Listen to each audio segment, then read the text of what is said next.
بیان یا نعتیہ کلام سننے کے ساتھ آپ کی خدمت میں یہ بھی گزارش ہے کہ اگر آپ اس چینل پر پہلی مرتبہ تشریف لائے ہیں تو مختلف موضوعات پر بیانات سننے کے لیے اور روزانہ کی بنیاد پر درس قرآن سننے کے لیے اور میرا لکھا ہوا نعتیہ کلام سننے کے لیے اس یوٹیوب چینل پیر جاوید القادری کو زیادہ سے زیادہ سبسکرائب کریں اور دوسرے احباب کے ساتھ شیئر کریں۔ شکریہ۔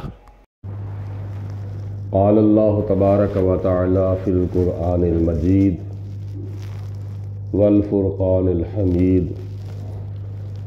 وَلَقَدْ صَرَّفْنَاهُ بَيْنَهُمْ لِيَذَّكَّرُوا فَأَبَى أَكْثَرُ النَّاسِ إِلَّا كُفُورًا۔ سورۃ فرقان کی آیت نمبر 50 ہے۔ اللہ تعالیٰ فرماتا ہے وَلَقَدْ اور بے شک صَرَّفْنَاهُ ہم بارش بار بار برساتے ہیں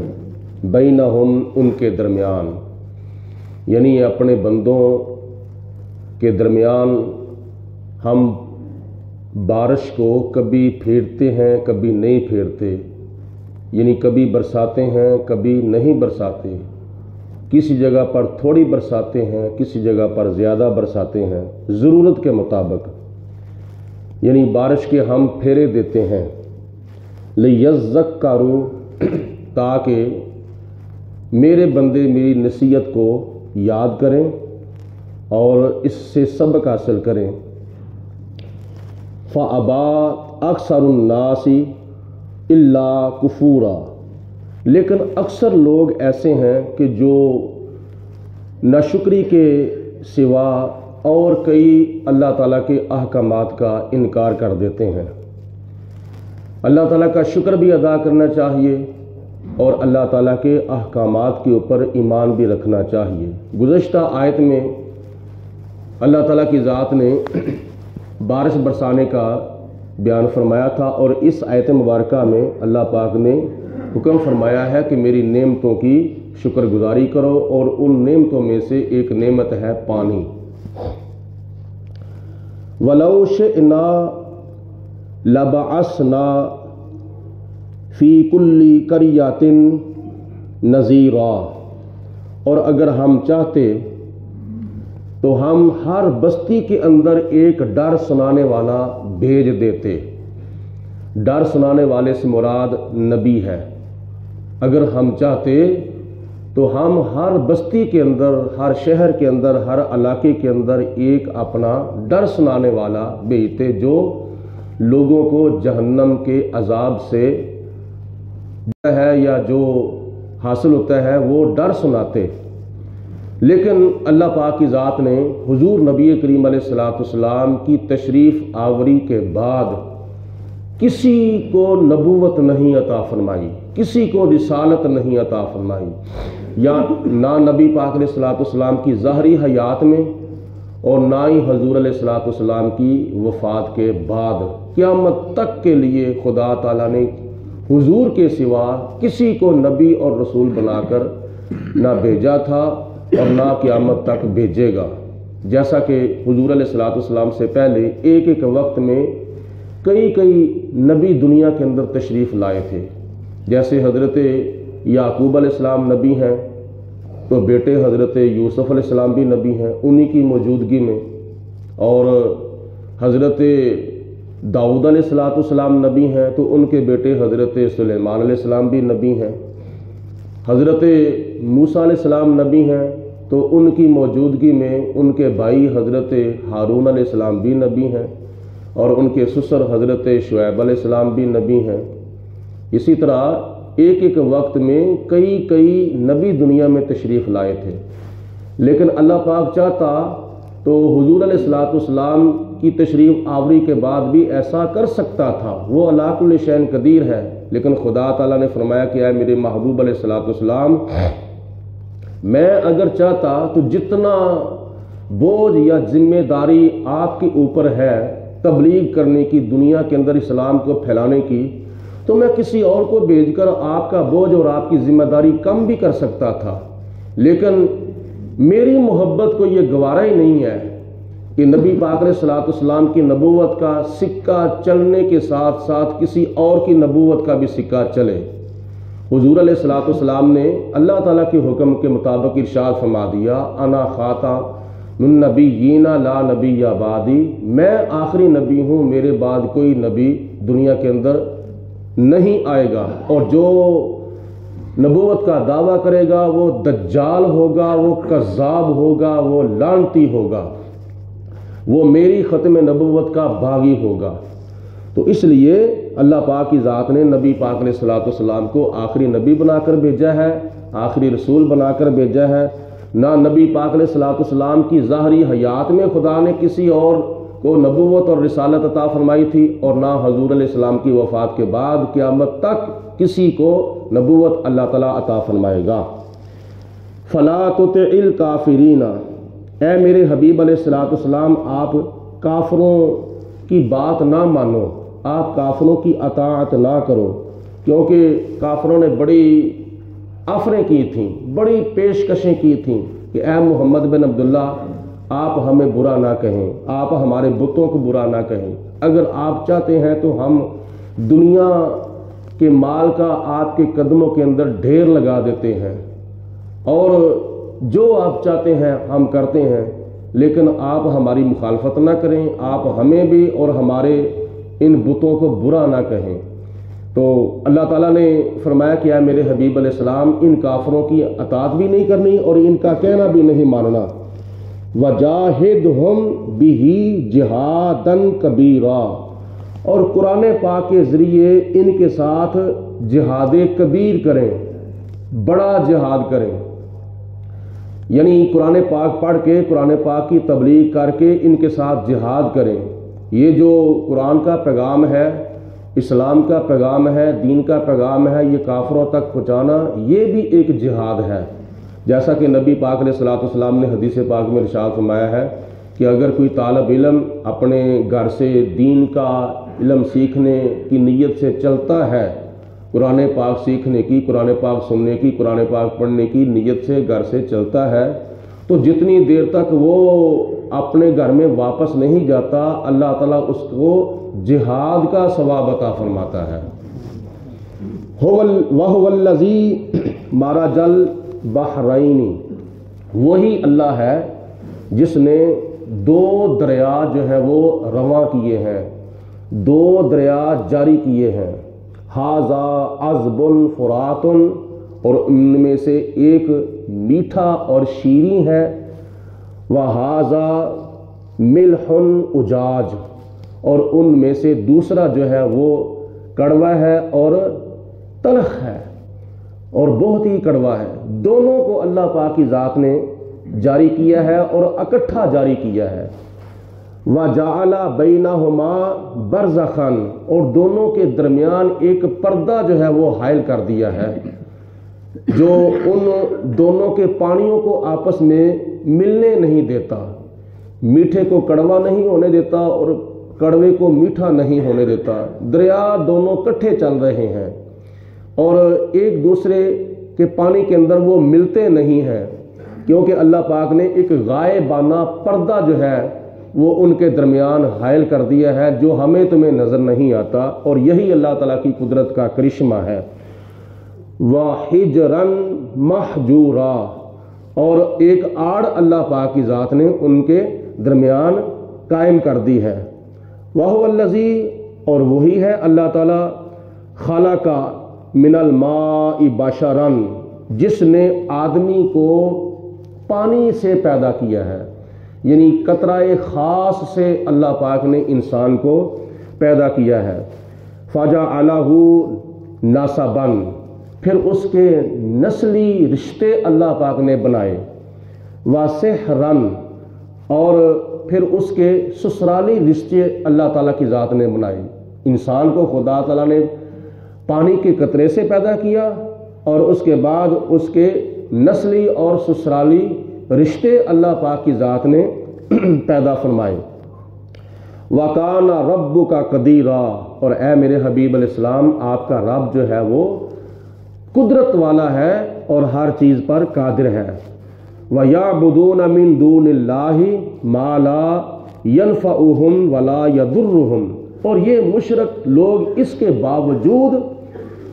بتوں کی پوجا کرتے ہیں، اللہ کے سوا جھوٹے خداؤں کی پوجا کرتے ہیں جو ان کو نہ نفع دے سکتے ہیں نہ ان کو نقصان دے سکتے ہیں۔ یہ کام اللہ تعالیٰ کی ذات کر سکتی ہے اور اللہ کے سوا کوئی بھی پیدا نہیں کسی انسان کو کر سکتا۔ انسان کو خدا تعالیٰ نے پانی سے پیدا کیا ہے، تو کوئی بت کسی انسان کو پانی سے پیدا کر سکتا ہے؟ نہیں۔ تو جب خدا تعالیٰ کی ذات یہ کام کرتی ہے تو پھر اللہ تعالیٰ کی قدرت کے کرشمے دیکھنے کے باوجود پھر یہ مشرک لوگ جھوٹے خداؤں کی پوجا کیوں کرتے ہیں؟ تو اللہ تعالیٰ فرماتا ہے کہ نہ یہ بت ان کو نقصان دے سکتے ہیں، نہ ہی ان کو نفع کوئی فائدہ پہنچا سکتے ہیں۔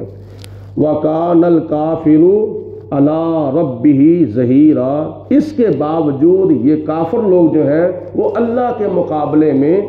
اپنے بتوں کی حمایت کرتے ہیں، اللہ کے مقابلے میں اپنے بتوں کی عبادت اور پوجا کرتے ہیں۔ ارسلناک الا مبشرا، خوشخبری یعنی جنت کی خوشخبریاں تم دیتے ہو، ونذیرا، اور جہنم کے عذاب سے تم ان کو ڈراتے ہو۔ ہم نے آپ کو بشیر بھی بنا کر بھیجا ہے، کس کا؟ جنت کا، اور نذیر بھی بنا کر بھیجا ہے، کس کا؟ جہنم کا۔ آپ جنت کی خوشخبریاں دیتے ہو اور جہنم کے عذاب سے ان کو ڈراتے ہو۔ قل، اے میرے حبیب علیہ السلام آپ ان کو ارشاد فرما دیں، ما اسألکم علیہ من اجر، جو کچھ میری وساطت سے پہنچ رہا ہے، خدا تعالیٰ کی وحی جو میری طرف آتی ہے وہ میں اگر آپ کی طرف پہنچاتا ہوں، جہنم کا جو راستہ ہے اس سے بچاتا ہوں، جنت کا راستہ تمہیں دکھاتا ہوں، تو اس پر میں تم سے کچھ بھی نہیں مانگتا، ذاتی طور پر میں تم سے کچھ بھی نہیں مانگتا۔ الا من شاء ان یتخذ الی ربہ سبیلا، اب تم میں سے جو چاہے وہ جہنم کا راستہ اختیار کر لے، جو چاہے جنت کا راستہ اختیار کر لے۔ وتوکل علی الحی،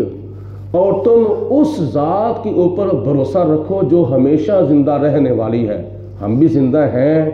لیکن ایک نہ ایک دن ہمیں موت آ جانی ہے۔ ہم مستقل طور پر اور ہمیشہ کے لیے زندہ نہیں ہیں، ہمیشہ کے لیے زندہ اس وقت رہیں گے جب ہم موت کے بعد قبر میں جائیں گے، اور قبر سے پھر ہمیں خدا تعالیٰ قیامت کے دن اٹھائے گا، اس کے بعد پھر کسی کو موت نہیں آئے گی۔ اب ہماری جو زندگی ہے یہ محدود ہے، یہ لامحدود نہیں ہے۔ تو اللہ تعالیٰ کی ذات وہ ہے جو ہمیشہ کے لیے زندہ تھی اور زندہ رہے گی۔ وَتَوَكَّلْ عَلَى الْحَيِّ، اور تم ہمیشہ زندہ رہنے والی ذات کے اوپر بھروسہ کرو، الَّذِي لَا يَمُوتُ، جس کو کبھی بھی موت نہیں آ سکتی۔ وَسَبِّحْ بِحَمْدِهِ، اور اس کی تسبیح بیان کرو، اس کی پاکی بیان کرو، یعنی سبحان اللہ سبحان اللہ سبحان اللہ سبحان اللہ، یہ اللہ تعالیٰ کی پاکی کا ایک وظیفہ ہے۔ وَكَفَى بِهِ بِذُنُوبِ عِبَادِهِ خَبِيرًا، اور اللہ تعالیٰ اپنے بندوں کے گناہوں کی خوب خبر رکھنے والا ہے۔ الَّذِي خَلَقَ السَّمَاوَاتِ وَالْأَرْضَ، اور اللہ وہ اللہ ہے جس نے آسمانوں کو بھی پیدا فرمایا ہے، وَالْأَرْضَ، اور زمین کو بھی پیدا فرمایا ہے، اور وَمَا بَيْنَهُمَا، اور جو کچھ ان دونوں کے درمیان ہے، یعنی زمین اور آسمان کے درمیان، زمین کے اوپر اور زمین کے اندر، اور ساتوں آسمانوں کے اندر جو کچھ بھی ہے اللہ پاک نے وہ بھی پیدا کیا ہے، اور کتنی دیر میں پیدا کیا ہے؟ فی 6 ایام، 6 دنوں کے اندر اللہ پاک نے زمینوں آسمانوں کو اور جو کچھ ان کے درمیان ہے ان کو پیدا فرمایا۔ ثم استوى علی العرش، پھر اپنی شان کے مطابق عرش کے اوپر اللہ پاک نے جلوہ فرمایا ہے، جو اس کی شان ہے۔ ویسے خدا تعالیٰ کے بارے میں ہمارا اہل اسلام کا عقیدہ ہے کہ خدا تعالیٰ کھڑے ہونے سے پاک ہے، خدا بیٹھنے سے پاک ہے، خدا لیٹنے سے پاک ہے، خدا آنے سے پاک ہے، خدا جانے سے پاک ہے،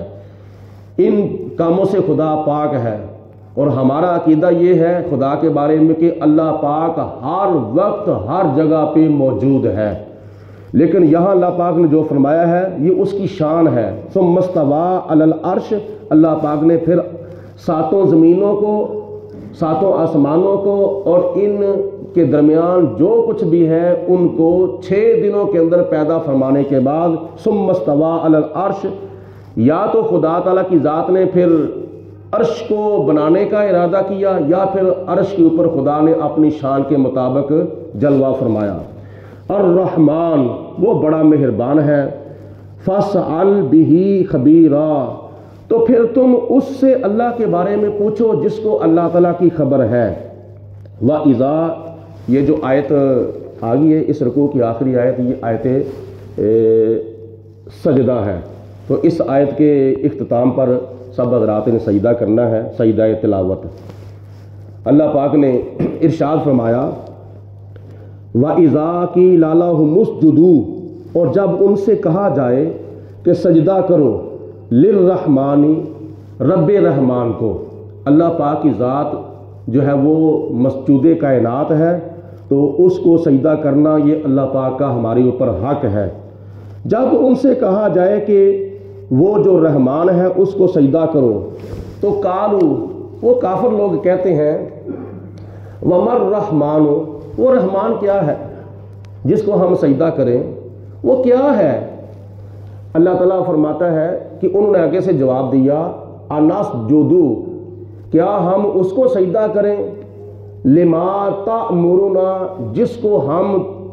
کو تم ہمیں حکم دے رہے ہو، کیا ہم اس کو سجدہ کریں؟ وزادہم نفورا، اور اللہ فرماتا ہے کہ جب میرے پیارے حبیب علیہ الصلوۃ والسلام نے ان بت پرستوں کو کہا کہ اللہ پاک کو سجدہ کرو، تو پھر انہوں نے آگے سے کہا کیا ہم اس کو سجدہ کریں جس کو تم ہمیں سجدہ کرا رہے ہو؟ تو خدا کے پیارے حبیب علیہ الصلوۃ والسلام کا کہنا ان کے دلوں کے اندر اور زیادہ نفرت کو بڑھا دیتا تھا۔ اللہ پاک کی ذات ہم سب کو زیادہ سے زیادہ سجدہ عبادت اور سجدہ شکر ادا کرنے کی توفیق عطا فرمائے۔ یہ آیت سجدہ ہے، اس پر ہم سب کے اوپر سجدہ تلاوت واجب ہو چکا ہے، تمام حضرات سجدہ کر لیں، اس کے بعد دعائیں خیر۔ بیان یا نعتیہ کلام سننے کے ساتھ آپ کی خدمت میں یہ بھی گزارش ہے کہ اگر آپ اس چینل پر پہلی مرتبہ تشریف لائے ہیں تو مختلف موضوعات پر بیانات سننے کے لیے اور روزانہ کی بنیاد پر درس قرآن سننے کے لیے اور میرا لکھا ہوا نعتیہ کلام سننے کے لیے اس یوٹیوب چینل پیر جاوید القادری کو زیادہ سے زیادہ سبسکرائب کریں اور دوسرے احباب کے ساتھ شیئر کریں۔ شکریہ۔